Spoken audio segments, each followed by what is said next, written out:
Oi pessoal, Duda da RPS Capital, mais uma vez com o Vitor Alcalay, responsável pelo Long Bias, que está entregando uma performance muito positiva. A gente não cansa de falar isso, apesar dele falar que eu não posso zicar o produto, mas no mês a gente entregou uma performance de 9,3% e no ano retorno de 18,5% versus 8,7% do IPCA e o de Mabê. Vitão, fala para mim quais são os principais setores e destaques no período de agosto.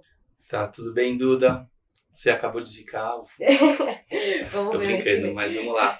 Acho que talvez a principal performance acabou sendo a posição que a gente tinha mais comprado em Brasil, defendida por uma posição vendida nos Estados Unidos. Eu acho que o Brasil realmente acabou performando muito melhor, então a gente acabou ganhando dinheiro aí nas duas pontas, o que ajudou muito para o fundo ter uma performance boa, tá?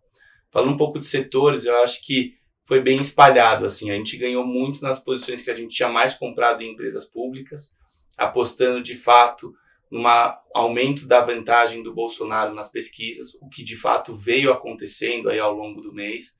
Isso beneficiou bastante as posições de Petrobras e Banco do Brasil, principalmente.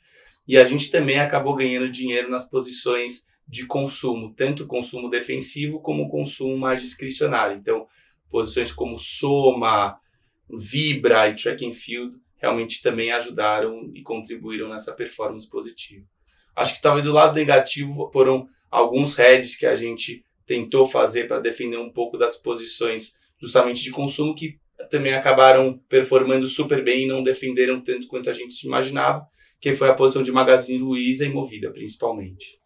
Eu acho que vale citar quais foram os temas e setores, né, que tiveram mais alteração em agosto. O que a gente foi fazendo ao longo do mês? Justamente pela performance ter sido super boa e os preços terem mudado muito de patamar, ou seja, os valuations que a gente vê no começo do mês são diferentes dos valuations que a gente está vendo hoje para boa parte das empresas.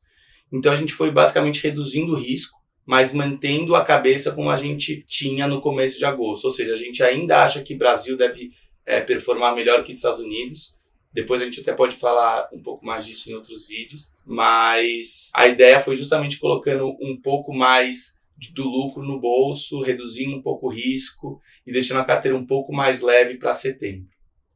A gente está se aproximando, né, do cenário eleitoral. Exatamente. Acho que vale a gente colocar isso como uma preocupação agora para o final do ano. Mas ainda em agosto, fala um pouquinho sobre a exposição bruta direcional que a gente fechou o mês. Então, para vocês terem uma ideia, a gente começou o mês mais ou menos uns 80% comprado, tá? E a gente terminou o mês mais ou menos 45% comprado.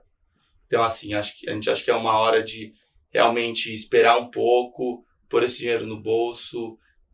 Vai ter muita volatilidade, a eleição é daqui um mês mais ou menos, então a gente está preocupado com isso. Então é hora de esperar um pouco e acompanhar um pouco de fora o que vai acontecer. Tá, então entrando agora em setembro, você já deu o gancho nesse cenário um pouco mais cauteloso, no ano que a gente já teve um retorno muito positivo, né? Enfim, a gente está acelerando um pouquinho. Comenta pra gente quais são as principais preocupações e posições que você acha que devem ser comentadas. Talvez a principal preocupação que a gente está vendo é de fato o cenário eleitoral, né? É muito difícil ter alguma visibilidade do que vai acontecer. A gente ouve de tudo, as pesquisas mesmo estão sendo muito voláteis entre elas, pesquisas têm dados muito diferentes, está super difícil de você ter uma convicção muito grande do que vai acontecer. Então, a gente acha que faz sentido ter um pouco mais de cautela. E no âmbito internacional, os juros americanos também acabou subindo bastante. O S&P ele acabou no começo segurando um pouco mais e depois ele de fato caiu bastante. Se esse juros seguir subindo, a gente acha que tem mais espaço para o S&P cair. Então, lá fora, a economia também pode piorar mais, o que também representa um risco para várias empresas domésticas. Então, a gente está muito atento ao que está acontecendo, principalmente nos Estados Unidos, mas também na China e Europa. Acho que o cenário lá fora é mais preocupante do que era um mês atrás. Então, talvez isso é o que mais preocupe a gente. Bom, obrigada. Mês que vem a gente está aqui de novo e até mais.